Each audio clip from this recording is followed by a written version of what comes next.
అస్సలు బాగాలేదు. అసలు ఏం లేదు మూవీ, అసలు బాగాలేదు. అంటే పవన్ కళ్యాణ్ పర్ఫార్మెన్స్ ఎలా ఉంది? దరిద్రంగా ఉంది, ఏది బాగాలేదు, అస్సలు బాగాలేదు.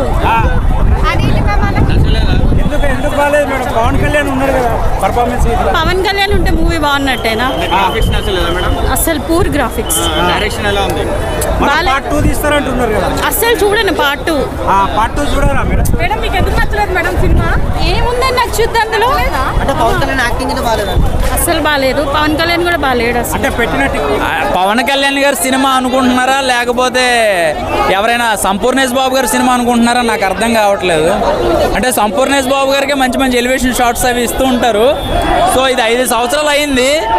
సీజీ వర్క్, గ్రాఫిక్ వర్క్ చాలా వెటకారంగా అనిపించిందండి ఓపెన్గా చెప్పాలంటే. నేను పవన్ కళ్యాణ్ గారి బిగ్గెస్ట్ ఫ్యాన్ని, నాకే చాలా ఇదిగా అనిపించింది అనమాట. సో గుర్రం సీన్లు అయితే మాత్రం నిజంగా ఏదో వెటకారంగా అనిపించింది. ఒక బిగ్గెస్ట్ స్టార్, ఒక పవర్ స్టార్, ఒక పాన్ ఇండియా మూవీ ఫస్ట్ వస్తుంది అంటే ఎలా చూపించాలనేది.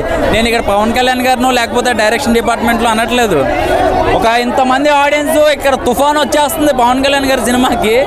అంటే సినిమాలో యాగం చేస్తే వర్షం పడుతుంది, ఇక్కడ పవన్ కళ్యాణ్ గారి సినిమా వస్తే వర్షం వస్తుంది కదా. ఇంతమంది జనం పవన్ కళ్యాణ్ గారి గురించి వచ్చినప్పుడు ఎంతో హైప్ పెట్టుకుని వస్తారు ప్రతి ఒక్కళ్ళు కూడా.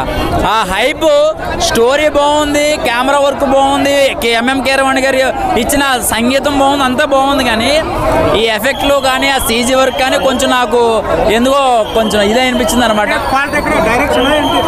అది యాజమాన్యం తెలుసుకోవాలి. ఎందుకంటే ఎంతో హైప్ పెట్టుకుని వస్తారు పవన్ కళ్యాణ్ గారి గురించి. సో మిగతాదంతా ఓకే, ఫైట్ సీన్లు కానీ అన్నీ ఓకే. కానీ ఏంటంటే ఆ గుర్రం మీద వచ్చే సీన్లు చాలా వెటకారంగా ఉంది.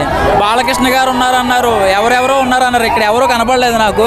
సో పార్ట్ 2 కానీ వాళ్ళకి చూపించారు. ఫైనల్ గా ఫ్యాన్స్ డిసప్పాయింట్ అవుతారంటే ఫ్యాన్స్ డిసప్పాయింట్ అంటేనండి ఏదో ఊహించుకుని వస్తారు.